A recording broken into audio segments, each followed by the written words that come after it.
तो आज हम स्टार्ट करेंगे हमारा एक नया चैप्टर जिसका नाम है theory of consumer behaviour. Theory of consumer behaviour के अंदर बेसिकली हमें क्या पढ़ना है, जैसा कि नाम से क्लियर है, कंज्यूमर बिहेवियर के बारे में हमें इस चैप्टर के अंदर जानने को मिलेगा। हमें ये पता चलेगा कि आखिर कंज्यूमर जो है जब मार्केट में जाता है कोई प्रोडक्ट कोई कमोडिटी को परचेज करने के लिए, तो परचेज करते हैं टाइम पर उसके दिमाग में क्या चल रहा होता है, वो क्या सोच रहा होता है, उसका माइंडसेट कैसा होता है, उसको आज हम समझने वाले हैं। तो बेसिकली आपकी और हमारी बात है, हम भी कंज्यूमर है, आप भी कंज्यूमर है। जब हम मार्केट में जाते हैं, कोई सामान खरीदने जाते हैं, तो आखिर सामान खरीदने से पहले हम कौन कौन सी कैलकुलेशन करेंगे उसके बारे में ही हमें जानने को मिलेगा इस चैप्टर के अंदर। तो इस चैप्टर के दो पार्ट्स हैं, तो ये चैप्टर दो पार्ट्स में डिवाइडेड है। पहला है मार्जिनल यूटिलिटी एनालिसिस और दूसरा है इंडिफरेंस कर्व एनालिसिस। तो देखो, क्लास स्टार्ट करने से पहले मैं आप लोगों को कुछ बातें बता दूं। इस क्लास का मेन मोटिव ये है कि हम कम टाइम में, मिनिमम टाइम में मैक्सिमम आउटपुट निकाल सकें। मैं आपको चाहूं तो 4-4 घंटे तक, 5-5 घंटे तक एक चैप्टर पढ़ा सकता हूं। उसमें आपको एक कॉन्सेप्ट के ऊपर आपको 10-10 एग्जांपल दे सकता हूं। तो हम चाहें तो इसको बहुत डिटेल में 5-5 घंटे में भी कंप्लीट कर सकते हैं, और अगर हम चाहें तो इसे बहुत ही मिनिमम टाइम में, बहुत कम टाइम के अंदर भी कंप्लीट कर सकते हैं। वो डिपेंड करता है कि आपका फोकस कितना होगा जब मैं आपको कॉन्सेप्ट समझा रहा हूँ। अगर आप पूरे फोकस के साथ अच्छे से एक ही बारी में कॉन्सेप्ट को समझ जाओगे, एक ही बारी में जो है मेरी बात को ध्यान से सुनोगे, तो हमारा चैप्टर जो है कम टाइम में कंप्लीट हो जाएगा। कोई कॉन्सेप्ट नहीं छोड़ेंगे, कोई लॉजिक नहीं छोड़ेंगे,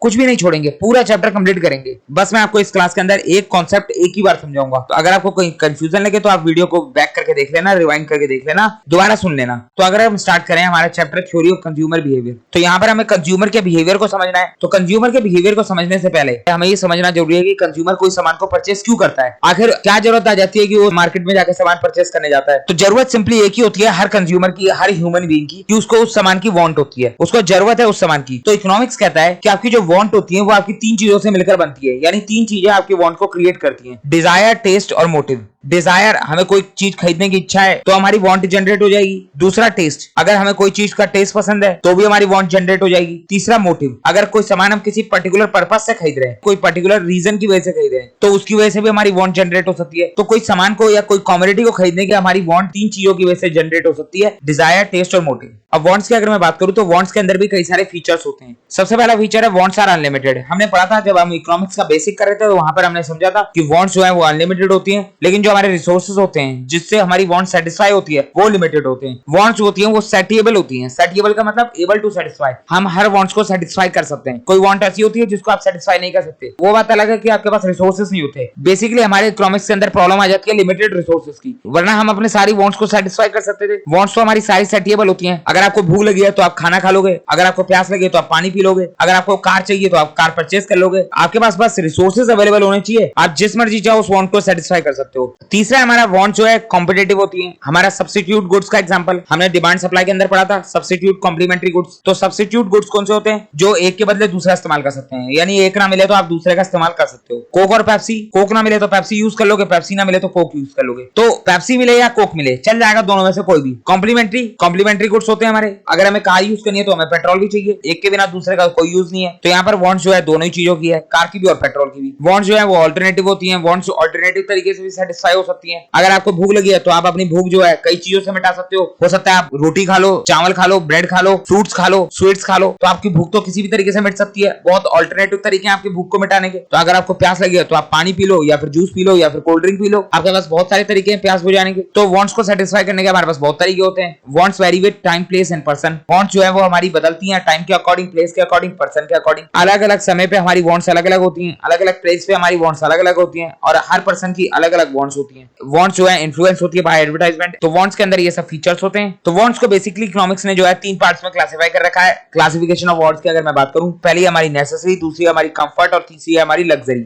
नेसेसरी भी बेसिकली फर्दर 3 कैटेगरी में डिवाइड होती है। पहली होती है नेसेसरी फॉर लाइफ, दूसरी होती है नेसेसरी फॉर एफिशिएंसी, तीसरी होती है कन्वेंशनल नेसेसरी। तो नेसेसरी फॉर लाइफ जो होती है वो होती है हमारी बेसिक नेसेसरी, जो जीने के लिए जरूरी है, जिसके बिना आप जी नहीं सकते, जो कि होता है हमारा फूड, क्लोथ, शेल्टर। दूसरा होता है नेसेसरी फॉर एफिशिएंसी, एक नॉर्मल लाइफ जीने के लिए जो जो चीजों की रिक्वायरमेंट होती है वो इसके अंदर कवर होता है। तीसरा होता है कन्वेंशनल नेसेसरी, ऐसी नेसेसरीज जो कि क्रिएट होती हैं due to habits, social custom और रिलीजियस पर्पस। बात करें यहाँ पर नेसेसरी फॉर एफिशिएंसी की, तो यहाँ पर वो चीज आती है जो इसेंशियल होती है लिविंग के लिए, मतलब ऐसी रिक्वायरमेंट जिसके बेस पर आप एक बेसिक लाइफ, नॉर्मल लाइफ जी सकते हो। तो इसके अंदर कौन कौन सी चीजें आ जाती हैं? न्यूट्रिशियस फूड, एक अच्छा पौष्टिक खाना, सफिशिएंट क्लोथिंग, एक अच्छे कपड़े, एक सफिशिएंट कपड़े आपके पास होने चाहिए पहनने के लिए, साफ सुथरा पानी होना चाहिए, कंफर्टेबल हाउस, एक कंफर्टेबल हाउस होना चाहिए, educational facility, basic educational facility तो होनी चाहिए, सिक्योरिटी फॉर सिकनेस, अगर आप बीमार पड़ जाओ तो इलाज के लिए आपके पास सिक्योरिटी होनी चाहिए, आपके पास पैसा होना चाहिए उसको इलाज कराने के लिए। तो ये एक बेसिक रिक्वायरमेंट होती है अगर आपको एक नॉर्मल लाइफ जीनी है। तो अगर आपको एक नॉर्मल लाइफ से थोड़ा सा और ऊपर जाना है तो आप कंफर्ट जोन में आ जाते हो, तो वहां पर आपकी रिक्वायरमेंट बढ़ जाती है। तो कंफर्ट जो है वो नेसेसरी और लग्जरी के बीच में लाई करता है। तो नेसेसरी क्या करता है? नेसेसरी हमारी लाइफ को पॉसिबल करता है, लेकिन कंफर्ट जो है वो हमारी लाइफ को इजी करता है, प्लीजेंट करता है। तो यहाँ पर जो हमारी रिक्वायरमेंट है, जो हमारी नेसेसरी है, वो हमारी हैप्पी लिविंग बनाने के लिए, यानी हमारी एक खुशहाल जिंदगी बनाने के लिए है। तो कंफर्ट के अंदर क्या क्या आता है? कंफर्ट के अंदर आता है हमारा tasteful and nutritious food. Nutritious food हो गया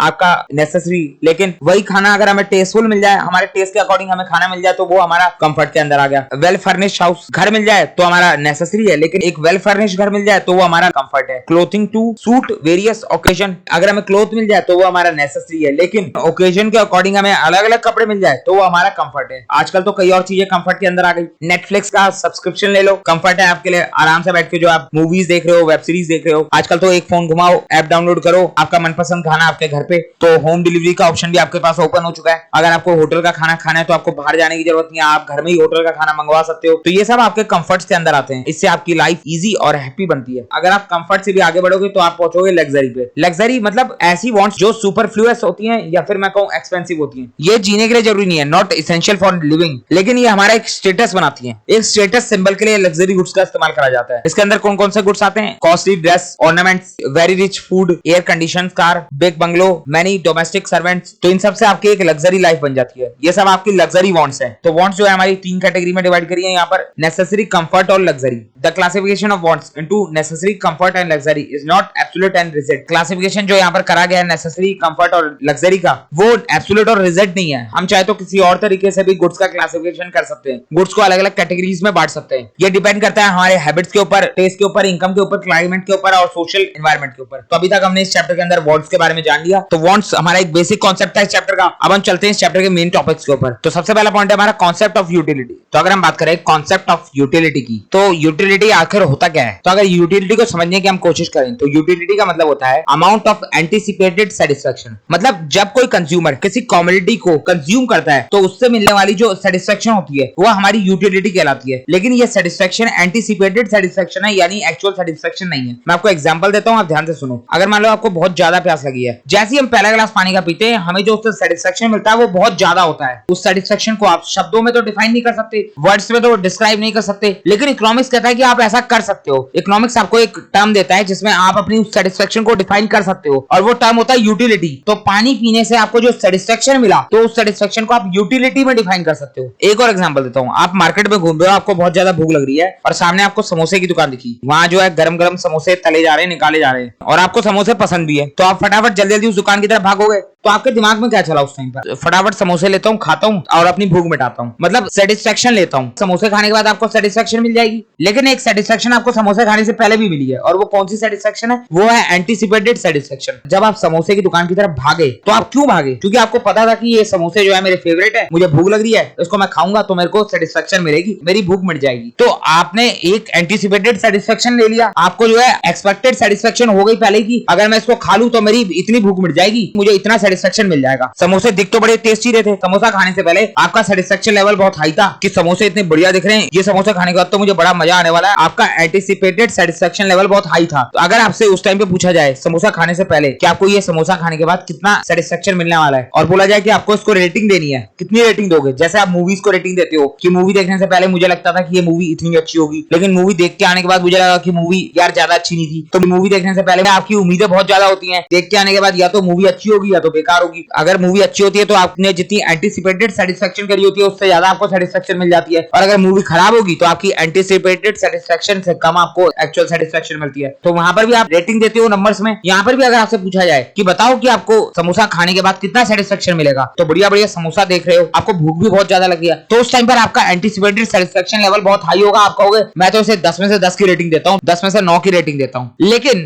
समोसा कंज्यूम करने के बाद, जब समोसा खा लोगे आपका पेट भर जाएगा, उसके बाद अगर आपसे पूछा जाए आप बताओ कि इसका सेटिस्फेक्शन कितना मिला आपको, तो हो सकता है आप बोलोगे जितना मैंने एंटीसिपेट किया था मुझे उतना ही सेटिस्फेक्शन मिला, या आप कहोगे मुझे बहुत ज्यादा सेटिस्फेक्शन मिला, इतना मैंने उम्मीद नहीं करी थी, या बोलोगे जितनी उम्मीद करी थी उससे कम सेटिस्फेक्शन मिला। तो डिपेंड करता है समोसे का टेस्ट कैसा होगा। तो एक होती है हमारी एंटीसिपेटेड सेटिस्फेक्शन, दूसरी होती है हमारी एक्चुअल सेटिस्फेक्शन। एंटीसिपेटेड सेटिस्फेक्शन मतलब एक्सपेक्टेड सेटिस्फेक्शन। कोई कमोडिटी को कंज्यूम करने से पहले, कोई गुड्स एंड सर्विसेज को कंज्यूम करने से पहले आप उससे जितनी उम्मीदें बांध लेते हो, आपको लगता है कि मुझे इसको कंज्यूम करने के बाद इतनी सेटिस्फेक्शन मिलेगी वो आपकी एंटीसिपेटेड सेटिस्फेक्शन होती है, और उसको कंज्यूम करने के बाद जो सेटिस्फेक्शन आपको मिलती है वो होती है आपकी एक्चुअल सेटिस्फेक्शन। तो एक्चुअल सेटिस्फेक्शन जो है वो कई बार एंटीसिपेटेड सेटिस्फेक्शन के बराबर होती है, कई बार कम होती है, कई बार ज्यादा होती है, वो एक अलग पॉइंट है। लेकिन अगर हम बात करें कि यूटिलिटी का मतलब क्या होता है, यूटिलिटी का मतलब होता है कि आपको जो एंटीसिपेटेड सेटिस्फेक्शन मिलने वाली है कमोडिटी को परचेस करने के बाद, कोई गुड्स और सर्विसेज को कंज्यूम करने के बाद। तो अगर आपको सेटिस्फेक्शन को डिफाइन करना हो तो आप यूटिलिटी के टर्म्स में उसको डिफाइन कर सकते हो। In other words, utility is the want satisfying power of a commodity. तो यूटिलिटी हमारी वांट सेटिस्फाइंग पावर होती है। हमारी वांट्स को सेटिस्फाई करने की पावर किसके अंदर होती है? यूटिलिटी के अंदर, यानी हमारी एंटीसिपेटेड सेटिस्फेक्शन के अंदर। तो इसलिए हम यूटिलिटी को और किस नाम से जानते हैं? वांट सेटिस्फाइंग पावर के नाम से। Although utility is subjective and can not be measure quantitatively, हालांकि यूटिलिटी जो होती है वो सब्जेक्टिव होती है, मतलब person to person, time to time, place to place differ कर सकती है। एक इंसान जिसको खाना बहुत पसंद है, अगर वो खाने को देखता है तो उसकी यूटिलिटी बहुत ज्यादा होती है, खाना देखते ही जो है उसकी आंखों में चमक आ जाती है। और दूसरा इंसान अगर मान लो उसको खाना पसंद नहीं है, ज्यादा खाने का कोई शौकीन नहीं है, तो खाने को देख के उसकी यूटिलिटी उतनी नहीं हो पाती, उसका उतना एंटीसिपेटेड सेटिस्फेक्शन नहीं होता। जब हमें किसी चीज की वांट ज्यादा होती है और उसी टाइम पे हमारे सामने वो चीज आ जाए तो ऐसा लगता है यार हमें क्या मिल गया, उस टाइम पर हमारी उस कमोडिटी को लेके यूटिलिटी बहुत हाई होती है। तो जिस टाइम पर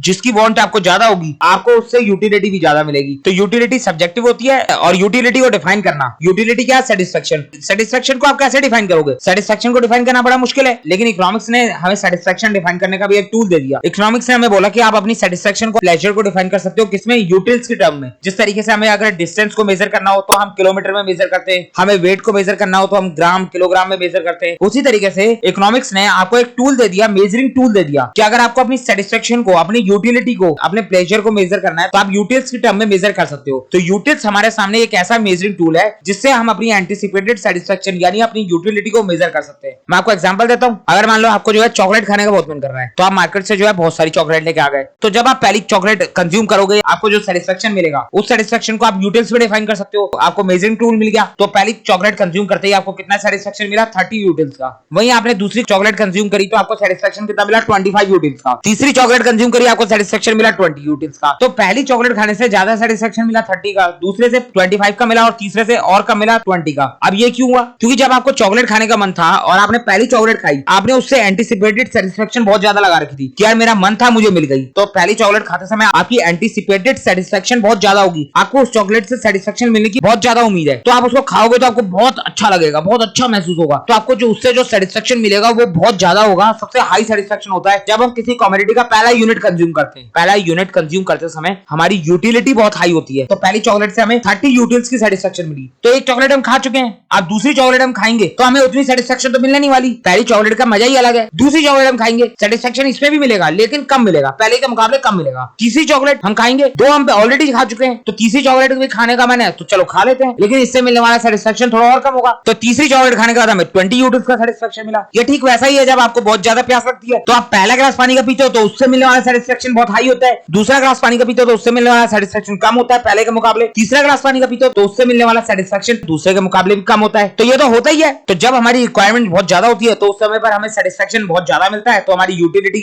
हमेशा हाई होती है। फिर जब हम उस चीज को कंज्यूम कर लेते हैं हमारी रिक्वायरमेंट थोड़ी कम हो जाती है तो हमारी यूटिलिटी भी कम हो जाती है। तो यूटिलिटी को हम यूटिल्स के टर्म में डिफाइन कर सकते हैं, ये आपको समझ में आ गया होगा। अब इकोनॉमिक्स ने यूटिलिटी को डिफाइन करने का एक और तरीका बता रखा है। तरीका लगभग यही है, देखा जाए तो अगर लॉजिक उसके पीछे ढूंढेंगे तो वो यही है, लेकिन हम एक दूसरे तरीके से भी यूटिलिटी को सोच सकते हैं। हमारी सोच को बढ़ाता है, हमारी सोच को एक्सपेंड करता है। दूसरा तरीका यूटिलिटी को लेकर हमारी अंडरस्टैंडिंग को बढ़ाता है। Utility of a commodity is also expressed in terms of money a person is prepared to spend. तो यूटिलिटी को हम जो है मनी के टर्म्स में भी एक्सप्रेस कर सकते हैं कि एक पर्सन कितना पैसा पे करने को तैयार है। A person is prepared to spend. Example देखते हैं इसका। A person is ready to pay 100 rupees for one water bottle, it means he gets utility from it worth ₹100। अगर मान लो आप किसी ऐसी जगह फंस गए जहां पर आपको पानी नहीं मिल रहा, कहीं पर भी आपको पानी ना पिए हुए 8 से 10 घंटे हो चुके हैं, और उस टाइम पर जो है आपको एक शॉप दिखती है जहां पर पानी की बोतल मिल रही है, लेकिन वो बोतल जो है 100 रुपए की है, लेकिन आप फिर भी उसको परचेस कर लोगे। क्यों कर लोगे? क्योंकि आपको उसकी रिक्वायरमेंट है, आपके लिए वो अर्जेंट नीड है। उस पानी को पीने के बाद आपको जो सेटिस्फेक्शन मिलेगा वो 100 रुपए से भी बहुत ज्यादा का मिलने वाला है। 100 रुपए की उस बोतल की वर्थ है मेरे लिए, 100 रुपए मैं उसके लिए पे करने को तैयार हूँ, क्योंकि मुझे पानी कहीं नहीं मिल रहा था, बड़ी मुश्किल से मुझे मिला। फिर चाहे वो 100 मांगे 200 मांगे मैं उसको पे कर लूंगा, क्योंकि 100 रुपए मेरे लिए वर्थ है। मुझे उससे जो यूटिलिटी मिलेगी, जो मेरी एंटीसिपेटेड सेटिस्फेक्शन है, वो 100 रुपए से कई गुना ज्यादा है। तो यूटिलिटी को हम जो है मनी के टर्म्स में भी एक्सप्रेस कर सकते हैं कि एक पर्सन जो है किसी कमोडिटी के लिए कितना पैसा पे करने को तैयार है। तो जितना पैसा वो पे करने को तैयार है इसका मतलब उसे उतने रुपए की यूटिलिटी मिल गई। हम ये कह सकते हैं कि एक बोतल पानी से मिलने वाली यूटिलिटी 100 रुपए के बराबर थी, या 100 रुपए से ज्यादा थी। तो यूटिलिटी को आप चाहो तो मनी टर्म्स में भी डिफाइन कर सकते हो, डिपेंड करता है कोई पर्सन कितना पैसा पे करने को तैयार है। ऐसा हमारे साथ होता है जब हम किसी मार्केट में जाते हैं, कोई सामान देखते हैं, मान लो हमने कोई पैंट देखी, अभी हमें उसका रेट नहीं पता, हम रेट नहीं पूछा हमने, लेकिन हम अंदाजे से कहते हैं यार कितनी बढ़िया पैंट है, 500-600 की होगी। और जब हम उससे पूछने जाते हैं तो वो बोलते हैं अगर 300 रुपए, तो आप फटाफट परचेस कर लोगे। क्यों? क्योंकि आपको लगा था 500-600 की है, लेकिन आपको मिल कितने में गई? 300 रुपए में, तो आप ले लोगे। आपने क्या किया, आपने उसको देखते ही ये अंदाजा लगा लिया कि इससे मुझे जो सेटिस्फेक्शन मिलेगी वो 500-600 रुपए तक की मिलेगी, मतलब मैं इस पैंट के लिए 500-600 रुपए पे करने को तैयार हूँ। लेकिन जब आप गए तो आपको पता चला कि वो जो है आपको 300 रुपए में मिल रही है। अब उसका ठीक उल्टा भी हो सकता है, अगर आपने अंदाजा लगाया हो कि ये पैंट 500-600 की होगी, आप जब पूछने गए कितने की पैंट है तो उसने बोल दिया 1000 रुपए की है, तो आप उसको खरीदोगे? नहीं खरीदोगे। क्यों नहीं खरीदोगे? क्योंकि आपके लिए उसकी वर्थ 500-600 थी, आपको उससे मिलने वाला सेटिस्फेक्शन 500-600 का था। आपको नहीं लगता कि ये 1000 रुपए की मुझे सेटिस्फेक्शन दे सकती है, 1000 रुपए की यूटिलिटी दे सकती है। आपके लिए एंटीसिपेटेड सेटिस्फेक्शन 500-600 था। तो हम यूटिलिटी को जो है मनी के टर्म्स में भी डिफाइन कर सकते हैं, या फिर हम जो है डायरेक्ट भी बोल सकते हैं इससे हमें इतने यूटिल्स का सेटिस्फेक्शन मिलेगा। तो demand for a commodity depend upon the utility of that commodity to a consumer. If a consumer get more utility from the commodity, he would be willing to pay a higher price and vice versa. तो किसी commodity की demand depend करती है उससे मिलने वाली utility पे। अगर मान लो कंज्यूमर को किसी कमोडिटी से यूटिलिटी ज्यादा मिल रही है तो उसके लिए वो हायर प्राइस भी पे करेगा, लेकिन अगर किसी कमोडिटी से उसे यूटिलिटी कम मिल रही है तो वो उसके लिए ज्यादा प्राइस पे नहीं करेगा। अगर नोट की बात करें तो यूटिलिटी एक सब्जेक्टिव मैटर है, डिपेंड करता है person to person, time to time and place to place. तो utility is different from satisfaction. Satisfaction का मतलब हुआ है रियलाइज सेटिस्फेक्शन, यानी जो एक्चुअल सेटिस्फेक्शन होती है, जो आपको किसी कमोडिटी को कंज्यूम करने के बाद मिलती है। लेकिन यूटिलिटी होती है एंटीसिपेटेड सेटिस्फेक्शन। तो यूटिलिटी और सेटिस्फेक्शन डिफरेंट टर्म्स हैं। यूटिलिटी डिफर्स फ्रॉम बेनिफिशियल या यूजफुलनेस। तो ऐसा जरूरी नहीं है कि हर चीज से मिलने वाली यूटिलिटी हमारे लिए बेनिफिशियल हो, हमारे लिए यूजफुल हो। यूटिलिटी तो हमें लिकर से भी मिलती है, यूटिलिटी तो हमें सिगरेट से भी मिलती है, लेकिन वो हमारे लिए बेनिफिशियल नहीं होता। लेकिन इकोनॉमिक्स कहता है कि आपके लिए क्या बेनिफिशियल है, क्या बेनिफिशियल नहीं है, ये यूटिलिटी डिफाइन नहीं करेगा। यूटिलिटी एक एथिकल न्यूट्रल टर्म है। एथिकली न्यूट्रल क्या होता है? जिसका कोई मोरल कंसिडरेशन नहीं होता, जो कोई मोरल ग्राउंड्स पे डिसाइड नहीं करती कि आपके लिए क्या फायदेमंद है, क्या फायदेमंद नहीं है। बस आपको जिस चीज से सेटिस्फेक्शन मिलता है वो आपके लिए यूटिलिटी है। नेक्स्ट कॉन्सेप्ट है हमारा marginal utility and total utility. अब देखो मार्जिनल यूटिलिटी क्या होती है पहले ही देखते हैं। मार्जिनल यूटिलिटी को हम MU बोलते हैं। It refers to an additional utility drive from the consumption of an additional unit of a commodity. तो मार्जिनल यूटिलिटी का मतलब होता है एडिशनल यूटिलिटी। मैं आपको एग्जांपल से समझाता हूं। If a consumer consume 2 orange, he get total satisfaction of 20 utils. अगर कोई कंज्यूमर जो है 2 ऑरेंज कंज्यूम करता है तो दोनों ऑरेंज मिलाकर उसे जो सेटिस्फेक्शन मिलता है वो मिलता है 20 यूटिल्स का। और जब वही कंज्यूमर तीसरा ऑरेंज कंज्यूम करता है, यानी एक और ऑरेंज कंज्यूम करता है, तो टोटल सेटिस्फेक्शन कितना हो जाता है? 20 से 25 हो जाता है। यानी जब तक उसने 2 ऑरेंज कंज्यूम किए थे उसको 20 यूटिल्स का सेटिस्फेक्शन मिला था, और जब उसने तीसरा ऑरेंज कंज्यूम किया तो टोटल सेटिस्फेक्शन उसका 25 हो गया। अब मुझे ये बताओ कि आखिर उसे तीसरे ऑरेंज से कितना सेटिस्फेक्शन मिला? तो थर्ड ऑरेंज कंज्यूम करने से उसे कितना सेटिस्फेक्शन मिला वो हम किस तरीके से निकालेंगे? जब हमें 2 ऑरेंज से 20 का सेटिस्फेक्शन मिला था और 3 से 25 का, तो तीसरा ऑरेंज खाते ही हमारा टोटल सेटिस्फेक्शन 5 से बढ़ गया। तो इसका मतलब तीसरे ऑरेंज से हमें 5 का सेटिस्फेक्शन मिला होगा। ये हमने कैसे निकाला? 25 माइनस 20। अब देखो दूसरे और तीसरे ऑरेंज दोनों के बीच कितना डिफरेंस है? 1 यूनिट का, यानी 1 ऑरेंज का। एक एडिशनल यूनिट हमने कंज्यूम किया, एक एडिशनल ऑरेंज हमने जैसे ही कंज्यूम किया उससे हमें एडिशनल सेटिस्फेक्शन मिला कितने का? 5 का। टोटल हमारा तभी तो 25 हुआ। तो एक एडिशनल यूनिट कंज्यूम करने से हमें जो एडिशनल सेटिस्फेक्शन मिलता है, एडिशनल यूटिलिटी मिलती है, वही एडिशनल यूटिलिटी हमारी मार्जिनल यूटिलिटी कहलाती है। ध्यान से सुनो मेरी बात, दोबारा बोलता हूं। एक एडिशनल यूनिट कंज्यूम करने से आपको जो एडिशनल यूटिलिटी मिलेगी वो एडिशनल यूटिलिटी आपकी मार्जिनल यूटिलिटी कहलाएगी। तो डेफिनेशन भी यही कह रही है, एडिशनल यूटिलिटी जो हमें मिलती है एक एडिशनल यूनिट कंज्यूम करने से। यहाँ पर एन एडिशनल यूनिट लिखा है, ये बहुत इंपॉर्टेंट है, ग्रामर है, आप ध्यान से देखो। एन एडिशनल लिखा है, यहाँ पर एन का मतलब हो गया 1। एक एडिशनल यूनिट कंज्यूम करने की वजह से हमें जो एडिशनल यूटिलिटी मिलती है वो एडिशनल यूटिलिटी हमारी मार्जिनल यूटिलिटी कहलाती है। इसका फॉर्मूला क्या होता है? MU nth term equal to TU nth term minus TU n minus 1। अब देखो यहाँ पर nth टर्म का मतलब क्या है? जिस यूनिट की हमें यूटिलिटी निकालनी है वो हमारे लिए nth टर्म होगा। यहाँ पर हमें थर्ड यूनिट की यूटिलिटी निकालनी थी, यानी यहाँ पर हमें थर्ड ऑरेंज का MU निकालना था, तो यहाँ पर हमारे लिए nth टर्म क्या है? थर्ड। और TUN मतलब टोटल यूटिलिटी। तो यहाँ पर जो हमारा ये टोटल सेटिस्फेक्शन था, पहले टोटल सेटिस्फेक्शन जो है वो 2 ऑरेंज से 20 यूटिल्स का था, फिर 3 ऑरेंज से टोटल मिलाकर 25 यूटिल्स का था। तो ये जो हमारा टोटल सेटिस्फेक्शन है ये हमारा टोटल यूटिलिटी कहलाता है। तो 2 ऑरेंज पे हमारी टोटल यूटिलिटी 20 थी, 3 ऑरेंज पे हमारी टोटल यूटिलिटी 25 थी। तो TUN कौन सा होगा? जिसका हमें MU निकालना है, यानी जिसकी हमारी nth टर्म होगी वही हमारा यहाँ पर TUN होगा। तो TUN यहाँ पर कौन सा होगा? Third orange minus TUN minus 1। TUN पर हमें पता है n क्या है हमारा थर्ड, -1 करेंगे तो सेकंड, यहाँ पर होगा TUN सेकंड। तो हमारा थर्ड ऑरेंज का MU कैसे निकलेगा? TUN minus TUN minus 1। Third orange के समय पर हमारी टोटल यूटिलिटी कितनी थी, यानी टोटल सेटिस्फेक्शन कितना था? 25 यूटिल्स का। सेकंड ऑरेंज के टाइम पे हमारी टोटल यूटिलिटी कितनी थी? 20 यूटिल्स की। तो 25 माइनस 20 यूटिल्स हमने करा, TUN माइनस TUN माइनस 1 करा, तो हमारे थर्ड ऑरेंज का MU आ गया 5 यूटिल्स। तो ये हमारा एक फॉर्मूला हो गया MU निकालने का। तो MU हम एक और तरीके से निकाल सकते हैं। एक और फॉर्मूला होता है delta TU upon delta quantity. Delta हमें पता है, डेल्टा का मतलब होता है चेंज, तो डेल्टा TU का मतलब आपके टोटल यूटिलिटी के अंदर कितना चेंज आया। 2 ऑरेंज पे हमारी टोटल यूटिलिटी थी